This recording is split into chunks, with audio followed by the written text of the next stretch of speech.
Donc aujourd'hui, le 15 février, environ 10h15, tout le moteur est déshabillé, enfin. Maintenant, il reste à séparer moteur-transmission et ensuite à soulever le tout. On va commencer par trouver les points d'ancrage. Donc, d'après le manuel de service, la petite botte qu'il y a là, qui dépasse, est un point d'ancrage. Il y a exactement la même chose de l'autre côté. Donc, ce que je vais faire, c'est que je vais soulever, je vais ancrer le moteur à ces deux endroits-là. Ensuite, une fois ceci fait, là, à ce moment-là, on a la braquette de support de moteur qui est ici, que je vais aller enlever par le dessous, histoire de séparer. Donc, histoire de séparer la braquette du moteur pour me donner un petit peu de dégagement latéral de chaque côté. J'ai déjà commencé à dévisser les bottes qui retiennent moteur et transmission. Si ma mémoire est bonne, il y en a 8 ou 9 en tout. Donc, je vais y retourner pour les enlever complètement. Supporter la transmission. Et ensuite, je monte la chèvre et j'essaie de soulever le tout. Voici le plan de la journée. Aujourd'hui, si le moteur est enlevé, la vie, elle est très belle. Fin de cette partie. Donc, les ancrages avant sont installés. Ça, en passant, j'ai trouvé ça chez Home Depot. Très intéressant. Ça, c'est côté gauche, côté droit, pas mal la même chose, avec les petits anneaux.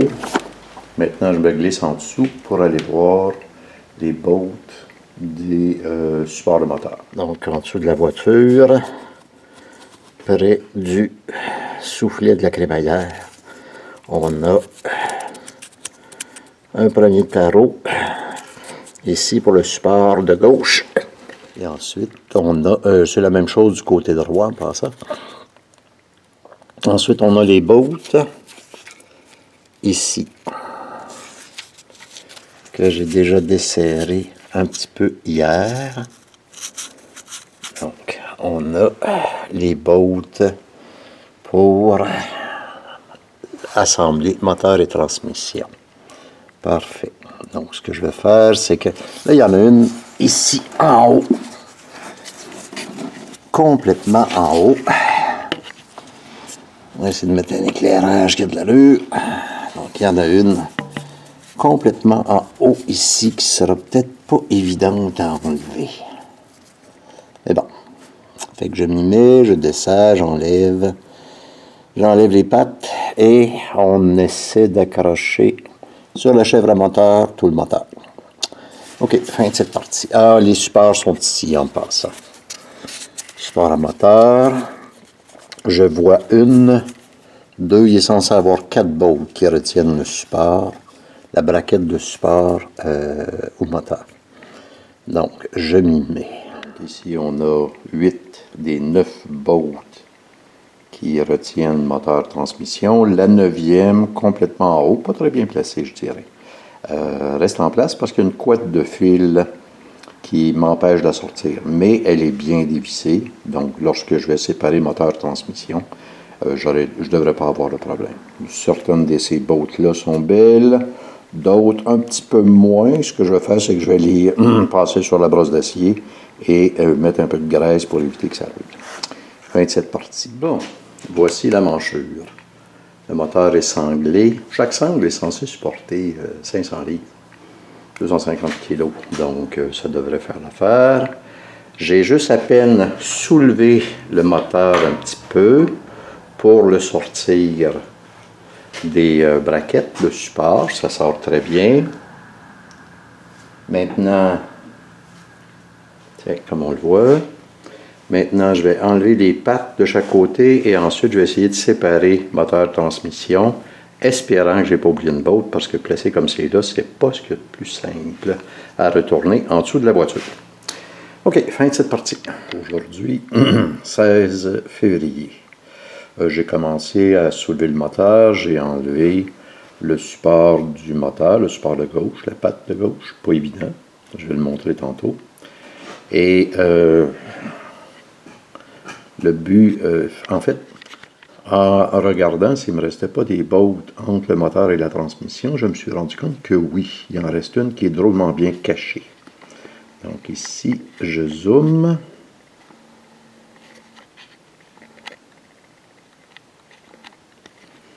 Donc, là où je pointe mon doigt, il y a une tubulure en métal qui s'en vient pour la chaufferette de l'habitacle. Donc, ce qui arrive, ce qu'on ne voit pas ici, là, ce qui arrive, c'est que derrière le tuyau, il y a justement une 10e bolt qui retient moteur transmission. Donc, aujourd'hui, on va enlever ça. Il y a sûrement un autre bout de tuyau qui traîne aussi quelque part. Donc, je vais aussi l'enlever. Je vais essayer de séparer moteur transmission. Et une fois ceci fait, il manque ici. Je me déplace. Ce que j'éclaire à l'instant, c'est la braquette de support du moteur de droite. D'après le manuel de service, il y a 4 bolts. Mais honnêtement, j'en ai enlevé 4 et tout ça est encore bien fixe. Donc, il y en a sûrement une 5e. L'inconvénient, c'est que comme je ne vois pas et je ne sens pas la 5e, je vais encore devoir soulever la voiture, aller voir ce que c'est, où elle est, c'est sûrement pas grand-chose. Ensuite, redescendre le tout et finalement, enlever la patte. Bon, ben, je m'y mets en commençant par la fameuse bolt du fond. Fin de cette partie. Donc, voici le problème. Là, actuellement, je suis en train d'essayer d'enlever ceci, la tubulure qu'il y a là. Il y a une bolt ici qui s'enlève bien, mais ce que je viens de constater, c'est qu'il y en a une autre derrière. Et celle-là est pas mal moins évidente. Donc, ici, on a un collet qui nous amène sur un flexible. Le problème, c'est que une des oreilles du collet est cachée derrière ce tuyau-là. Et tout ça pour faire quoi? Tout ça pour aller chercher une bolt, moteur transmission, qui vient se cacher juste derrière ça. Oh là là, des heures de plaisir. Fin de cette partie. Enfin enlevé, c'est à ça que ça ressemble. Le fameux machin qu'il y a derrière. C'est en fait les tuyaux d'eau qui alimentent la chaufferette. OK, le détail, c'est qu'il y a 2 bolts et qu'on n'en voit seulement qu'une. Donc, une fois ceci enlevé, là, on a accès à la fameuse bolt moteur transmission, que je viens aussi d'enlever, qui n'est pas évidente, mais que je viens aussi d'enlever. OK, fin de cette partie. Maintenant, s'il ne me reste pas d'autres bolts, là, j'en ai 10. Je vais aller vérifier qu'il n'y en a pas une 11e quelque part, puis j'essaie de séparer moteur transmission. Fin de cette partie. Donc, voici le croquis. La répartition des bolts moteur transmission. Celle qui était assez maudite à enlever, c'est celle-ci. Celle-là va bien par le dessous. Tout le reste est enlevé, mais il y a celle-ci qui semble pas mal en plein centre. OK. Donc, si je compte bien, on a 11 bolts. J'en ai 10. Donc, il m'en manque une. Ça ne serait pas grand-chose de mettre un séparateur pour séparer moteur transmission s'il reste une bolt. OK, je me mets en frais de retrouver la fameuse bolt manquante. Bon, ce que je pointe ici, c'est une bolt du boîtier de thermostat. Et oui, eux autres qui ont mis le thermostat derrière. De ce que j'ai pu en voir, il y a 3 petites bolts tête de 10 mm à enlever. Et ensuite, on peut enlever le thermostat. Bon, en faisant ça, j'espère que maintenant, je vais accéder à la fameuse 11e bolt moteur transmission.